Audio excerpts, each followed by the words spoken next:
Today's guest on the What Fuels You podcast is Lindsay Droz and Kristi Lord.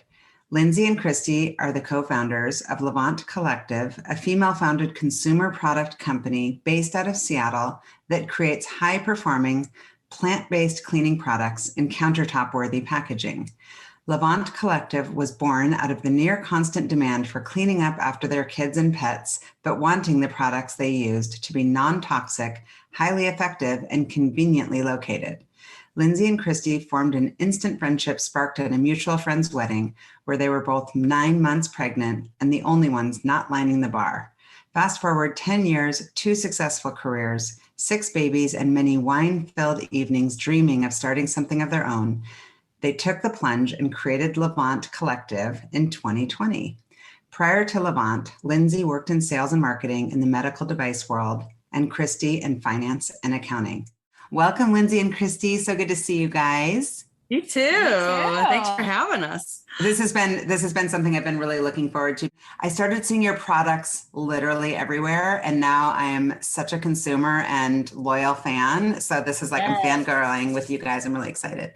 I know that you've listened to the podcast, so you know that I'm going to hit you with rapid fire. But usually we just have one person. So given that there's 2, I'm going with Lindsay first. The Enneagram 3, the more outgoing, like crazy one, and I'm an Enneagram 3 also, so I totally get it.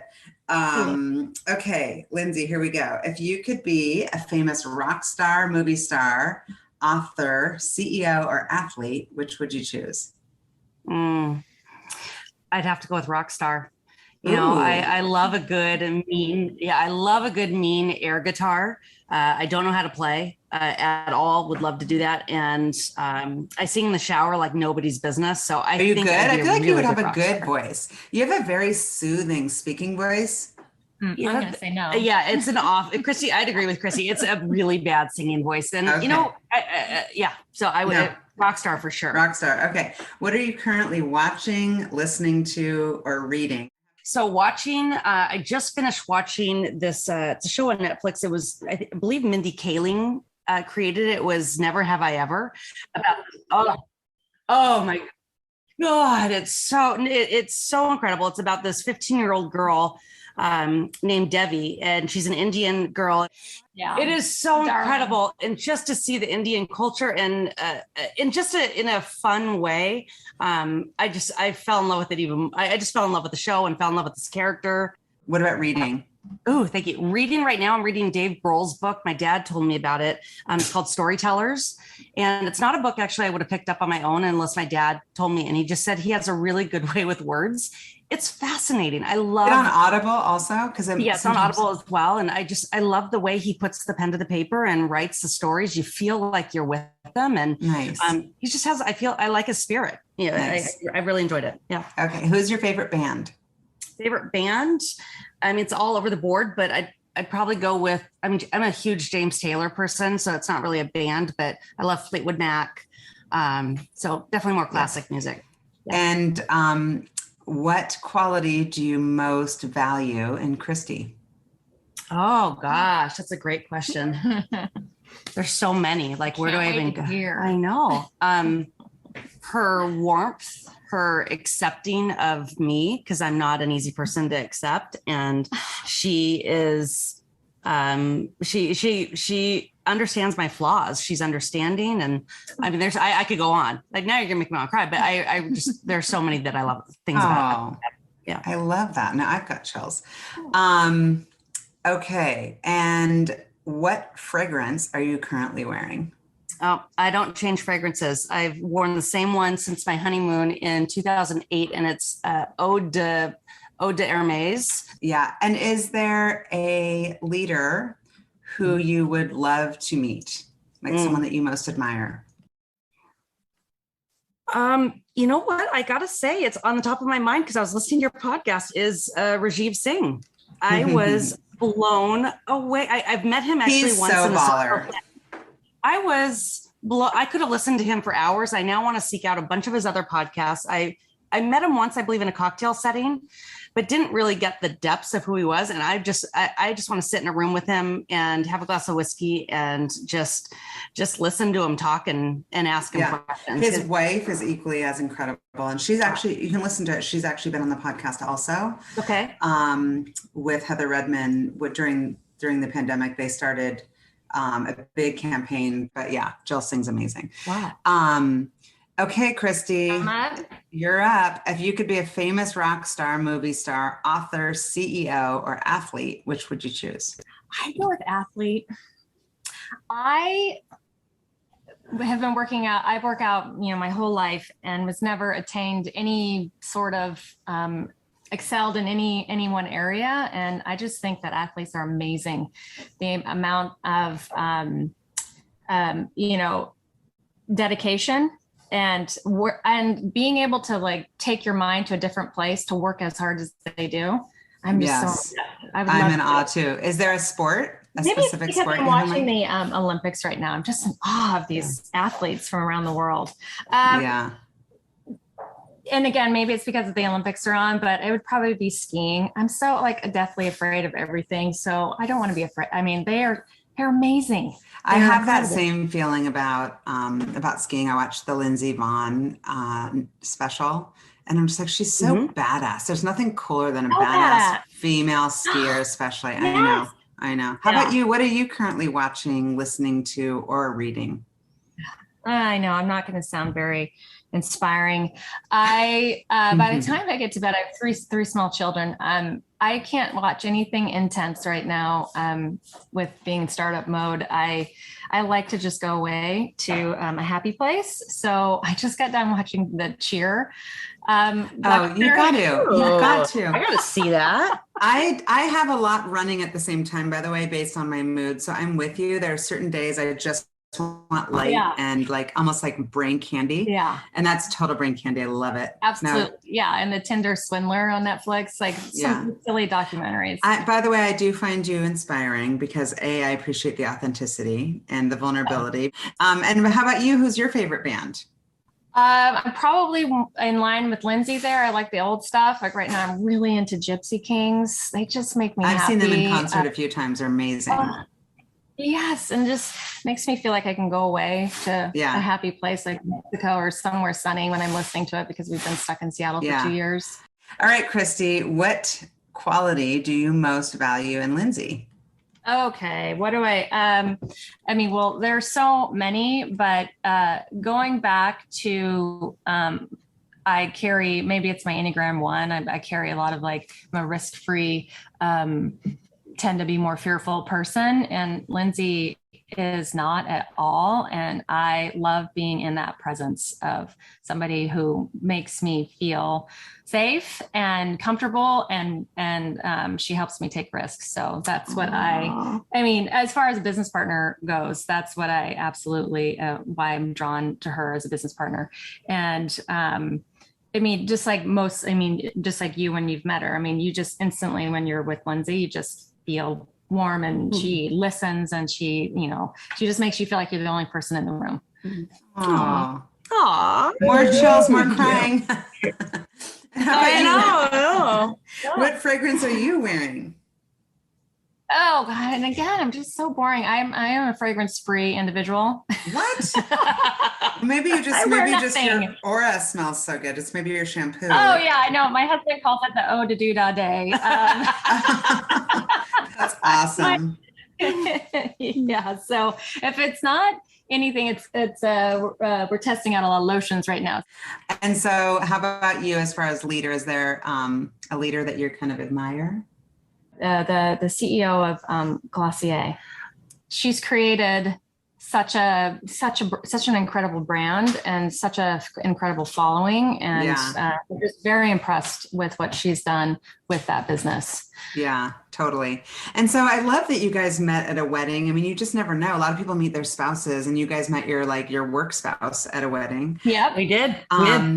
Where were you kind of emotionally at the time that you met, as far as, you both had thriving careers, right? You were happy in your careers. It wasn't like, oh, I'm trying to find my next co-founder. No. Right? No, it was a friendship. I had heard about Christy years before that because she married one of my husband's fraternity brothers who I knew in college. And he just is this incredible man. And all of us women in college loved her husband. And so the question was, who did Eric marry? I was so curious. And when I heard about her, I heard that he married this kick-ass woman who was just so smart in finance and just was this incredible gal. So I had heard about her before. And when we're at this wedding, our bellies met. We were both 9 months pregnant at the wedding, and our eyes locked. And I think it was love at first sight. And our friendship began. Yeah. Everybody else was having fun around us. Yeah. So I love it. Bonded. Yeah. I love it. So Christy, as a gal from Billings, Montana, what drew you to Wazoo? You probably met a lot of Seattle people. There's a lot of Seattle folks there. Well, actually, my journey to Washington started earlier than that. My parents got divorced when I was 10, and my dad moved out to a small town called White Salmon, Washington, which is about an hour east of Portland and Vancouver, small town. So I moved out there for high school, and then was drawn to several of my friends from White Salmon went to Washington State. So interesting. And so when did you realize you were kind of good with numbers? And I mean, you're like, you passed the CFA. That's like crazy. Yeah. I used to do a lot of recruiting in New York in the investment management world. So I know your background, that you're no joke. Like that's hard. It was very hard. I mean, from high school, I was always in the business classes and the accounting and the finance classes. And my teachers at that time were really encouraging, and I always loved math. Yeah. I didn't want to do accounting. I still don't want to, but it's what I'm good at. So I'm doing it right now. But I had a lot of professors that kind of helped shape that too. And they're like, well, if you want to be in finance one day, like counting and CPA route is the good way to go. And so they encouraged me to go like the Deloitte, and at the time it was the Big Five. Did you have any entrepreneurs in your childhood that you looked to be like, oh, I kind of want to be that? Or did you never see this path for yourself? I didn't in my younger years, but pretty quick after college, I was like, I want to own my own business. Like, I think being in the auditing businesses and seeing how businesses were run, and thinking I could do this. And then when I flipped over to the finance and investment side, like all of the clients I was working with ran their own businesses, and anybody that I was like, why am I working for everybody else? Like I can do this. That's amazing. That's amazing. Yeah. And so when you guys met, you're pregnant. Was this with your first or your third? Your first. Yeah, it was our first. Yeah, because I know you've had 10 years of this friendship. Okay. And you didn't start the business until just 2020. Right. Super interesting. So was there ever a part of you that was like, oh, the timing's not right because I'm a mom? Because I do feel like there is a lot of offboarding happening for women. And you guys did the opposite. You guys kind of went the double down route. Yeah. So for you, Christy, still continuing on with you, like, were you like, I've met this badass woman and she is fearless and she's got all this energy, but I kind of want to keep it safe because we've got now kids and we've got to pay the bills or I want to have more time with them. Yeah. God, looking back, the journey did lead us exactly to where it was. It's perfect timing, but we talked about it a lot, but we both knew that we wanted to be passionate about what we brought out into the world. And so finding that joint passion took some time. And then with Lindsay and I talking about, there's never really, when's the right time to take a leap of faith and quit your job? I don't know if we can put a finger on when that perfect time is, but I knew it in my gut. With a long conversation with my husband to like, I'm going to quit my job and we're going to do this and be all in. So, because it was we've been working on the concept for 4 years. Yes. And we just launched a year ago. So 3 years leading up to it. And again, going back to kind of my more kind of risk averse personality, I got in the mail a Washington LLC, and it was Lindsay had gone on to the state and like filed, and she's like, "We're going to start a business," and I was like, "Okay, yeah." And then in the mail, I get the LLC, and I was like, "Oh, well, I guess we're doing this." Guess that's happening. Yes, that's happening. Yeah. Interesting. How about you, Lindsay? What was your childhood like, and who were your kind of inspirations as a kid? Yeah. Well, my growing up, my parents were obviously the biggest inspiration to me, and they still are. My mom worked in the insurance industry back in the day, and back then there weren't a lot of female executives in the insurance world, and so she had to kind of fight and crawl her way to the space that she got. She was definitely the breadwinner of the household, and my dad was more of an entrepreneur, but on just in a loving and caring way. He did a lot of the stuff for the elderly. So for nursing homes and really regulating nursing homes. And that was a huge passion for him, still is, of how when we turn older, how we're treated as elders. So for him, it was very much changing. He had a social impact that was his side, but they were both my inspiration. They always pumped me up.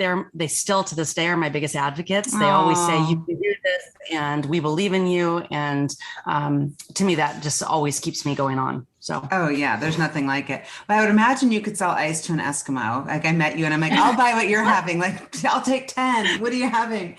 So I love it. I know you kicked ass also in medical device sales, which lucrative. Was there a part of you that was like, that gave you confidence to know you could start something? Because once you know you can sell, it's almost like, whatever, I got this.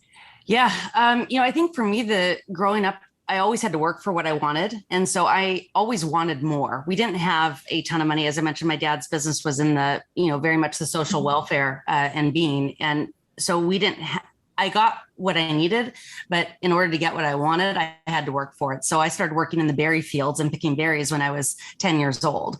So I've always known that in order to get something, I had to work for it myself. When I was in college, I heard that sales was a way to make money. And sales to me is the way I think of sales is very much a relationship and a conversation. And I have always been of the mindset, I won't be a good salesperson if I don't believe in the product. I don't want to sell something that someone doesn't need. So I'm kind of a bad salesperson in a lot of ways if I have to do something that I don't believe in. Yeah. So when I got into the medical device world, I truly believed in the product. I believed in the difference that these devices were making. And if it wasn't right for that particular patient subset, I wouldn't talk about it. And there were many times I had conversations with my managers that they told me I need to do better in a certain product, and I wouldn't do it because I didn't believe in it. I didn't believe that it would be the right fit for these patients. It's so interesting because sometimes people have said to me, and I feel like you and I did have a lot of synergy and kind of connection when we met, and there is a little like, okay, Enneagram's the same. Like we both like extroverted, can sell. But when people say like, oh, you could sell, sometimes I get almost like defensive. Like if I don't believe in it, I actually can't sell it. So I read in the intro that you guys, that you were looking for a product that didn't say like, hey, don't use this if you have pets. I've never seen that on a product, but that kind of freaked me out. Mm-hmm. So when you went to go research products, what did you find out there? And what is Levant? Like, tell us about the business. How is it different? Because I've never done that search. Mm-hmm. Yeah, I think again, it started with the journey with Lindsay and I just kind of, again, we started with organic food and like thinking about even beauty products and what we're putting on our skin. And then ultimately it got into cleaning when we had children and just reading, not understanding the ingredients. Well, one, a lot of times they're not on the back of the packaging, but warning signs for the pets. And then my kids had eczema, so it was super bad for their skin. And there was a lot of research that was done up front so we're not chemists, we're just consumers, is trying to understand which ingredients should we look out for. And then we hired this amazing green chemist. Lindsay found her on the 29th page of Google. That's amazing. She is amazing. And she's got like a 20-year history in green chemistry. And so she then educated a lot of us on like, here's what we want to look out for. And if you're formulating it correctly using this ingredient and this ingredient, then you're going to create something that doesn't irritate the skin. So between our own research and then hiring this amazing green chemist is how we came up with what we wanted. We also read a lot of no-no lists. A lot of companies are coming out with no-no lists, including Goop. There's a company called Full Lane, and that they help drive the consumer to understand what's good, what's bad. And so that's kind of helped drive what we wanted inside. But also when Lindsay and I DIY'd for many years prior to launching this company, and we realized real quickly that we are not going to DIY and try and launch Levant, which is we wanted these products to be high performing, quality, good formulas. So you don't have to compromise. You don't have to compromise and always go back to your conventional cleaning products. I do care about the actual product. I love the smell, but if I didn't love the smell, I wouldn't like it. I got to be honest. But like the kind of shallow side of me actually is really drawn to just the packaging. Like I love the packaging. I like that it's like, if I'm going to have cleaning products out or hand soap out, I want a beautiful black or white with gold. It's just so elegant and it looks so sophisticated. I feel like it's like it's just beautiful. And it also takes the kind of pain part away. Like I like spraying down the countertops with Levant. That's what I'm like personally drawn to. But if people don't have your product, and first, why don't you tell us what the business is? What is Levant, and I don't want to forget to ask, what are the products if people don't have Levant that they should be looking out for to make sure that they can get rid of those products and buy Levant? Yeah. So Levant is truly the highest performing plant-based cleaning products or home care products that look beautiful and elevated on your counters. So it was really important for us, as Christy mentioned, not only to have this a powerful formula in a natural or non-toxic way, but also to have them look beautiful. And funny story, when we were talking to investors early on, if this would be something interesting, one of the investors said, it's like the Tesla of cleaning products. So the idea is that we want to change the market and have more people use plant-based cleaning products. But the first thing that people say is, when you ask, why don't you use plant-based or non-toxic or whatnot? They say it's because they don't work. And so we know that they can work. Well, let's try to flip that on the customer and say, let's get you in a different way. Let's bring you in from the luxury side of it, the way it looks, the way the refill bottles, the sustainability piece. And oh, by the way, it's green. So it's not the leading charge on it. It is, you might not have bought these products had you known that they were green if we were selling to you as just a green product. Right. And if it was just like a clear, ugly bottle that was like had some janky little top, I wouldn't have probably bought it. You'd be like, oh, it's another non-toxic product and it probably doesn't work too. So it twists on. And now people can realize, actually, I bought it because it was pretty, but now I keep buying it because it works so well. And I love it. And I love it. It makes me feel. Right. I think the way that it makes people feel and how it looks, we were surprised that is the leading driver, is the way that it makes you feel. So that's been wonderful, because that's how we felt. Like home, you should feel good about caring for your home, but all the products out there that we're using made you feel icky, or like you had to hide them, or you wanted to wash your counter down with water after you used it because it's just bleh. So I do want to go on the Goop website to see these kind of warning, or maybe you just tell me, what should I be looking out for? The first thing that every consumer should be looking into is look on the back and see if the ingredients are listed. So everything in Goop is going to have products that are listed on there. But when you're walking down the grocery aisle, you're going down Target, just turn the product around. Does it have ingredients? That's the first thing to look for, just like we do with food. Because you want to know just like you want to know what you're eating, you also want to know what you're bringing into your home and what you're breathing, basically. So that's the first thing. Second things are, oftentimes the companies will list what they're not using. So some things to look for are bleach, or just to your eye, are there dyes in there? So does your product have color in it? Is it blue? Is it green? Is it yellow? Because dyes are there literally just to make it look pretty, but there's a lot of harmful sides to that. And then there's some other things that are big words, so stay with me here, but phthalates, parabens, those are things that are, for all the men out there listening, they're called endocrine disruptors. And listen, men, that ruins it lowers your sperm count. There's a lot of research out there to show that these ingredients that we bring into our home lower your sperm count. On the female side, it definitely can hinder a lot of reproductive harm. So those are kind of the four. That's super important for us to know. And so you did mention meeting with investors. How did you fund the business, and how much have you raised so far? We bootstrapped for those first 3.5 years. Yep. this Lindsay's and Ice Fund. We wanted proof of concept. We met with lots of investors in those 3 years to just get their general feel for what we were doing, what we were attempting to do.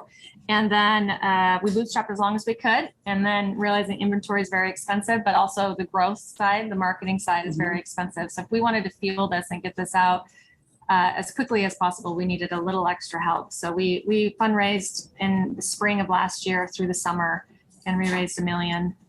That's amazing. Yeah. Angels, no venture. Correct. Just friends and family and mentors, and surrounded ourselves. We would not get to this point today without the help of our mentors and people that have guided us and who have taken our calls, and people who didn't know us that just took our call and said, yes, I'll talk with you for 15 minutes. Yeah. So we pick up these little things, and you never know unless you ask. So it must be super fun for you now to see where the brand is, because there is a lot of brand recognition. I've told a couple of friends I'm having you guys on the podcast, and in my mind, I'm just trying to always share the news of like incredible female founders in general, but especially like female founders. Yeah. And I was like, oh, Levant, I know them. I love them. Like people know the brand, so that you've got a lot of brand recognition. And I know that your goal is in general, to take the beauty of the products and kind of get into that, like things that we're using every day, like laundry soap, like hand soap, like dish soap. What are those products going to look like in the next 3 to 5 years as far as the direction of product development? That's great. That's a great question. Well, I mean, definitely laundry, expanding on the fragrances as people get used to Levant and what our offerings are. And what's been fun is a lot of people look to us just for all their home care items. So they're asking for things that weren't necessarily what we want to do, like shampoo, body conditioner, all these areas. But we're going to stay in the cleaning lane, and then probably have some offshoots with accessories. Oh yes. Yeah. I love my little scrubber. That's another thing that I feel good. I'm like, I kind of want to scrub the dishes because it's pretty. Yeah. I mean, think about it. We're just bringing the cleaning products from underneath the counter to your counter, and we're responsible for making that all look good. So we want to style your counters. We want to make the counter to be a piece of jewelry, even if your counters aren't jewelry, so it can be it doesn't have to be on a marble countertop. It can be on Formica, and it makes that Formica look good. Yeah, I love that. So tell me about the subscription plan. I might have to look into that personally, because I like the process of physically picking out things and buying it, and not necessarily online. But now that I've identified what I love, that might be perfect. So how does that work? Yeah. So subscription, you can go online and you can choose the frequency and the amount of what you want. So it's just going to show up at your doorstep. So all the single price items, I don't know if we got into it, but we have dish soap, hand soap, a surface cleaner, and cleaning wipes. And you can order those in a 6, 10, 12-week frequency, depending on how quickly you use it. And at a discount? 15% discount. Oh, nice. Yeah. So for us too, it was also about convenience. Yeah. Oftentimes I would run out of cleaning products. I'm like, oh shit, I got to run to Target and go get some new stuff. So just that convenience of set it, forget it. It shows up at your door, and you've got a little bit of your back stock and ready to go, so that you don't run out of your dish soap. And I'll tell you what, people freak out when they run out and they're like, can you expedite this to me? I forgot to order. I'm like, yes, I can. And oh, by the way, subscription. Yes. So, yes. Oh, that makes sense. So your products right now, I just read a few spots. Goop, which is another conversation that we're going to get to, because I was so excited when I saw that. Berry Shop, Anthropology, obviously some local brands like Sarah Alexandra and Frenchies, all great places. Yeah. And so how are these people kind of coming to you, or are you having to do a ton of biz dev to get featured as a product? And how did you break into Goop? That's a big deal. Oh, God. I mean, that's a good story. But to answer your first question, most of our boutique retailers are coming to us. They've heard about us. It's just been this organic growth, and we are so grateful every time we get that call. Strategically though, some of the bigger retailers, those are the ones that we've gone after. Anthro was one that we didn't go after. They came to us, and that was a fun call. And we've got I won't say the name right now, but we have a massive retailer that we're launching in September, I believe, of this year. So it's so exciting. Why can't we say? We want it to be like, you heard it here first on what fuels you. Oh, Lordy. Oh God. No, we can't say. Yeah. Well, I'm excited for you guys. Tell me about the Thank Goop you. story. So Goop was, the way that one came about is that I met the CMO at the first pop-up in San Francisco, and she, 4 or 5 years ago, and we didn't even have a concept at that point. I just connected with her as a mother. She walked me around with the Goop pop-up for a while because there was a snafu in an email that they sent me, and I wasn't going to go away. So I showed them the email they sent me, and she came out, she apologized, and then we ended up walking around. She now is our mentor today. Her name is Blair Lawson. She's a phenomenal woman. And she now is, I believe, the CMO at Beauty Counter. Yeah. But this woman is kick-ass. Anyways, we connected. We just, I said, can we stay in touch? I said, yes. It was kind of a weird thing, to kind of date a woman a little bit. You're like, hey, can I have your number? Can we be friends? But she said yes. And when we had this concept, we brought it up to her, and she introduced us to the buyers at Goop a few years ago. And before we even had a bottle, we just had our drawings from our designer. I went down there, had a meeting with these, with the buyers, and they loved it. And I asked them, what would your customer want out of these products? And they were very, gave us the glass is important, sustainability, all these, beauty. And that's really what helped develop us. So as we went throughout the years, we just stayed in touch with them, and right up until launch. I mean, they only got the sample sizes like everybody else did. We didn't even have full prototypes until we launched in December, but they were one of the first people that we shipped the packages out to. And, Lindsay, kudos to Lindsay. I mean, they went through, I think, 3 home buyers in the 3 years that we were in touch with them. And you have to pitch and get to know each one, and, because it's ultimately their PO. So, but each one loved it and kept continuing to pass the baton to the next one. So that's amazing. Yeah, that's amazing. So you launched this business in December 2020 of all times during a pandemic. Crazy. Like, who would have thought that that's like actually something that you can do? And there are lots of studies that show that companies that are started in downtimes are actually stronger. Wow. How do you think kind of some of the obstacles that have been thrown your way have shaped kind of your leadership style as far as creating a culture? I know you guys are in person with your team, but there's just all sorts of stuff around supply chain and delivery and just shipping, and everything's just kind of wonky right now. Like, has it served you in a good way to start this during this time? Or is it like, do you think it could have grown even faster? Like, it's hard to know. I know it is. And, I'm a goal setter, and I work really hard at hitting all the goals. And every year since we came up with the concept in 2018, I was like, we're launching by December of 18. And then it was like, okay, let's shift it. It's going to be summer or whatever. And so we launched when we did, not because we wanted to, because that was when it was going to happen. And I think that 3 years of product development, idea development, and getting it out the door helped serve us in the sense of it's going to happen when it in the time it needs to happen, and to have patience through these obstacles, which is the obstacles we faced leading up to were one, but now we have, again, like you mentioned, the supply chain issues. So we're rolling with it. Like, there's only so much you can control. And for someone who likes goal setting and task mastering and all the things, like, this has been a good lesson in me for me personally. And just like, you got to roll with it and do what you can and push where you can. But what are some of the obstacles that you're facing today as far as what you're losing sleep over? They're like, oh gosh, please don't let us get this call.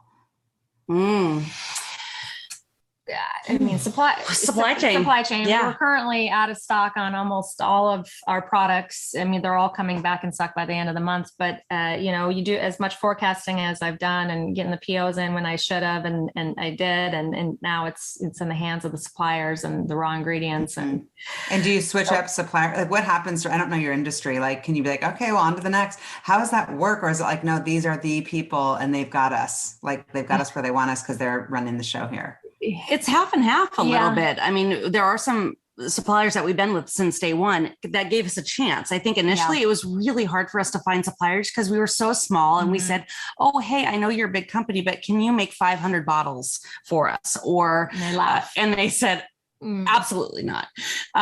So to find suppliers that actually believed in us and trusted that we could make this what we told them it's going to be, and those that have stuck with us, it's been phenomenal. And I really, truly believe it was going back to opening a business during a pandemic. There were so many unfortunate things that happened. It was a really just sad time for the world and the country, and to find some joy in cleaning products when you spent the last better part of your year disinfecting your house or being around all these chemicals in your home and to come out with a product that actually worked and that brought joy and made people feel better. That was such a blessing for us. And I'm sure. And if this is supposed to be the worst time, man, I can't be more proud of what we've been able to accomplish in this last year with the people that have supported us. And have you gotten a lot of those questions, guys, around like, hey, does this disinfect against? I mean, I'm sure that's constantly something you have to answer, because people kind of want that like Cloroxy vibe right now. Yeah, they want the kill feature. And actually, surprisingly enough, I don't know if we've done a good job explaining on our website. We don't get a ton of questions on COVID and whether or not it kills the viruses, because we're a plant-based cleaning product. So we clean, we don't disinfect, and cleaning gets you 99% of the way there. So what we say is we remove your germs. You can wipe them away, but you need an EPA registered product or ingredient, which is basically a pesticide, in order to claim as a disinfectant or an antibacterial. Oh, interesting. We're not against them, but it wasn't part of our initial ethos to have those types of ingredients in our products. Yeah, it's kind of the exact opposite, right? Yeah. And come to find out, the majority of the consumer is actually not truly disinfecting. In order to truly disinfect, you have to have it sit on a surface for a minimum of 10 minutes. So think about that. Are you going to spray your disinfectant spray, sit there, and then wipe it away? That's truly the time is what kills that bacteria. So. Interesting. I mean, I've gotten to see some great press. I mean, there's probably more than this, but I'm just like Forbes and People, just to kind of throw out a couple. How does that, how do those little nuggets get you visibility, and what does it do for the business? Is there just like a huge uptick and then it goes down, or how does that impact a consumer facing business getting PR? It's interesting. I think what the biggest surprise to us during this entire journey is that it's a lot of little things. It's not just one thing. It's not the Kardashian effect. If we were on Kardashians, then you blow up and you're an overnight success. It's being in Forbes, being in People, being on your podcast, being in the Times, just all these different touch points. There's that old saying, if it takes 7 times to hear something in order for it to resonate. And exactly. So, I'd be lying if we said like, yes, we got in People and we had, $1 million in sales that day. That didn't happen. In fact, we didn't get $1 million a million clicks. So it is a little bit of everything. And it certainly warms our heart. I mean, we love it. You've been seeing month over month growth, right? Huge growth. Have there been, I guess, moments that were just like disproportionate growth? And how have you been able to sustain that? Given some of these supply chain issues? Like, are customers empathetic to understanding what's going on in the world? We have the best customers. They've been very gracious with us. We keep them informed as all along the way. And this is actually our biggest kind of as far as being out of stock. This is our biggest time period that we've been out of stock. But our huge growth happened probably in Q4 last year, but it really started after Goop. It's almost that validation, that stamp of approval that, they've vetted you. Yeah. It's like a huge stamp of approval. So it started like creeping up. And then when we launched candles and then holiday, because it's such a giftable item set. Yeah, and very affordable. Those candles are such a great price point. Thank you. Yeah. We were scared for January. Come January is kind of a slow month, and it has not slowed down at all. It has been, the hockey stick is just, it's going. And what we found too is that when people try the product, the majority of them come back and rebuy. Yes. So that tells us that they like it, and they enjoy it, and they feel how we feel. Right. And all those little, like you're talking about, like People and the Forbes and the hits, maybe not getting a ton of sales from those, but what it does is, again, those are all stamps of approval. And that's how like other retailers are finding us. That's Yes. guaranteed you that Anthro, we got on Anthro's radar, is seeing these little hits out there. So that's not surprising. So what are you most excited about these days? Like what's happening at Levant that our listeners need to know about is like, this is what's coming in the pike besides new scents. The big thing that we're working on right now is growing our incredible team. So for us, it's growing that team and finding more people that fit into the culture that we've already developed. We have an incredible base of employees right now. We're small but mighty, and just finding those next players that are excited about growing a business. So if any of your listeners out there, yes, know I was going to ask you that because I love asking that. Like, what types of people are you looking for? Because there may be the right people listening. Certainly people who are passionate about what you're building. Mm-hmm. Yeah. So if, specifically, if we can, somebody in the consumer product space and or direct to consumer from an e-commerce marketing perspective, we're looking for acquisition and retention of new customers. So our marketing, we're definitely need marketing. So here's your marketing budget, go out and help us hit these revenue goals. And then operations, which is, the hat that I typically wear, and Lindsay's the marketing side. And these are just going to help free us up to focus more on strategy and growing the business from that perspective. But it's like, some supply chain, boxes, inventory, like freight, all the things people don't even think about. They're just like, look at me and my beautiful bottle. You don't even realize what goes on behind the scenes. Yeah, we could definitely, need to get some efficiencies. Because again, like Lindsay mentioned, our current suppliers are the people who said yes. They're not necessarily strategically located in, to where we need them to be located from a freight perspective. So trying to get more efficient. Yeah, that totally makes sense. It's like kind of growing up from like, okay, we were infants and then we were like little toddlers and that it's true. This is your baby and it's like growing. See, the other thing I'm really excited for, we're working, as Christy mentioned earlier, we're working on laundry. So surrounding that laundry customer, we did I don't know if we mentioned this, but we do all third-party testing against our products. So we test them. We go after the big guys. We're not going after a bunch of non-toxic stuff. We're going after conventional aisle 5 grocery stuff that's been on the market for 50 years. And we want to make sure our products perform as well as, if not better. And our laundry detergent has, in its third-party tests against Tide, has done that. So I'm super excited to bring more powerful products and different mindsets to the consumer. And we've got a lot of great things coming product wise. I can't wait to see. You did mention your team and your culture. Are there values, like company values or culture, things that we should hear about to learn more about what it would be like to work there? That's, I know we're still like in such startup mode. Whoever comes has to be, it's like roll up your sleeves. I mean, everybody does everything here. It's a ton of fun. We're family focused, so Lindsay and I started a business in our 40s and we have 3 small children. And so we wish we could be here 12, 15 hours a day, but we're just choosing not to. We got to leave at 5, get the kids to their after school activities and we drop our kids off at school. So we work really hard when we're here and a little bit more at night, but there's got to be a balance. And I think that's what's kind of nice about starting a business later on in life too, is knowing how to be okay with balance. Right. It's always a challenge, right? I mean, ironically, you guys are literally like teeing up my questions in like the perfect order of how I was thinking. So I'm like, there's such kismet here. Because I literally wrote the word balance. How do you say balanced and organized? And for me, selfishly, I want to know if there's actual like takeaway, like tools, like I use this app or this is how I prepare for my week. Lindsay's excited about this question. What? Tony Robbins or what? No. I love Tony Robbins. I'll go with you next time, Lindsay. Your organization app. Oh my God. Yes. So as Christy knows, I spent my career not in front of a computer. It was very much in front of people. I'm not a project manager. I had my own notebook. I flourished that way. When you move into an office setting and you work with a team, you have to communicate and be organized. And there's so many different things. And one of our social media gals, she got me hooked on this app called Asana, ASANA. I am obsessed. I can put all of my projects in there. I can put timelines on their dates, my follow-up. It's notes from meeting notes. Like I am writing down all your questions. I'm going to put them in there. Just different statements that I've heard along the way, different inspiration I've seen.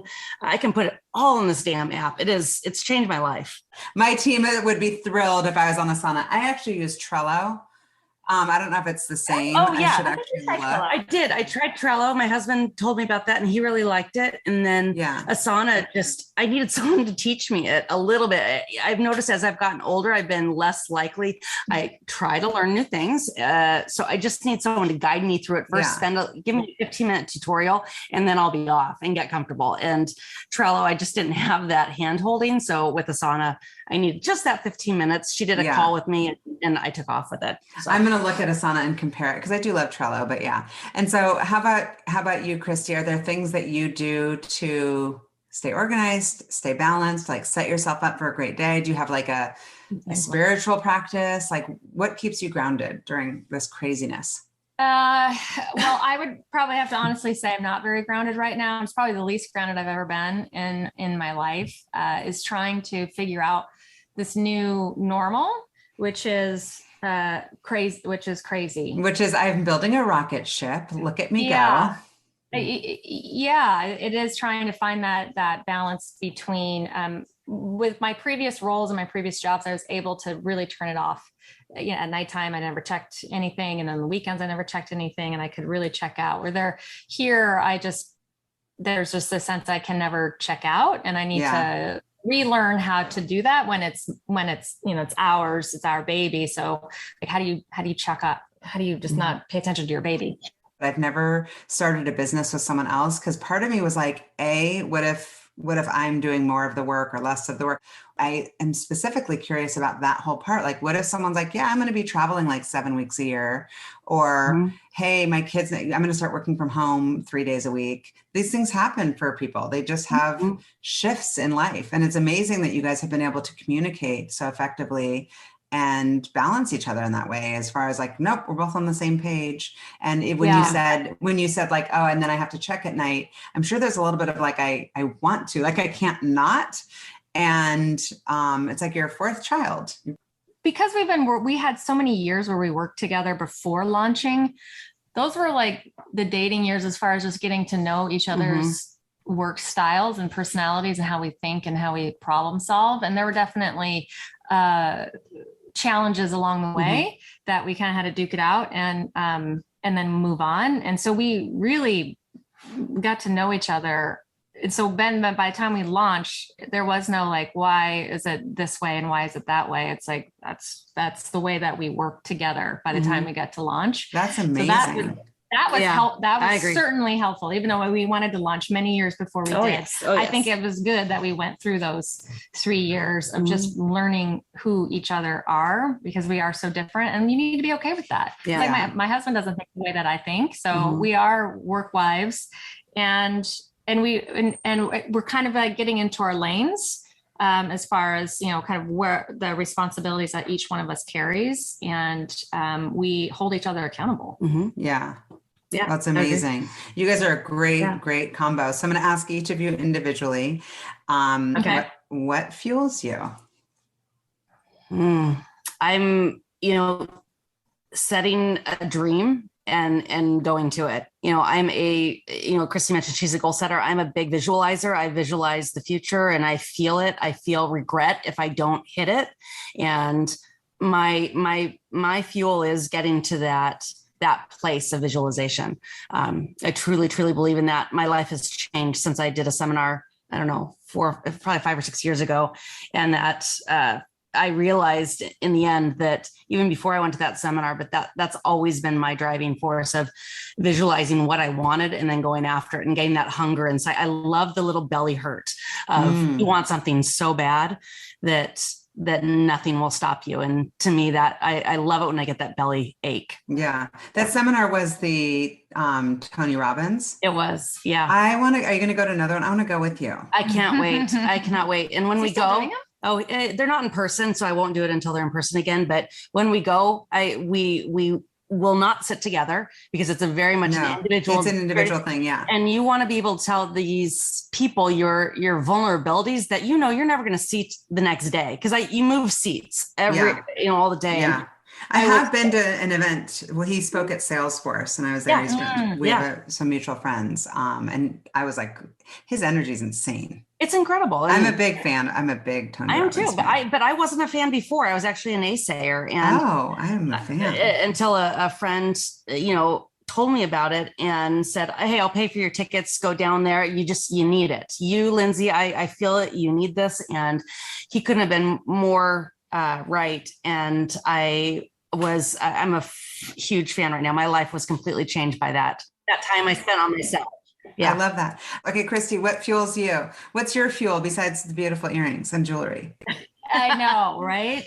Well, right now in this very moment, definitely it's Levant. I mean, that's what gets me out of bed every day. And when I say it's mine, I mean it's ours, but it's something that it's mine. And I'm outside of my body looking in, knowing that this is such a special time. We will not get this back. It will not be like this forever as we continue to grow and expand and have employees and responsibilities to others. And it's like this perfect little bubble. Like, we have these wonderful customers who love the product. We're surrounded by a city that's completely supporting us. Everybody wants to see us win. And we're maybe in our toddler stage. We're surrounded by a gazillion boxes and we're packing and we're shipping and we're going to miss these days. And you will miss those days. Every startup founder says that. Be like, those were the early days. And like, even if later days might mean more calm or more money or more whatever, more recognition. It's like, remember when we sat in that office and our backs were to each other and it was like shit was going south and it's amazing. It is crazy in here every day. And so that's why I'm so present in that fact that like, this is wonderful. This is truly amazing.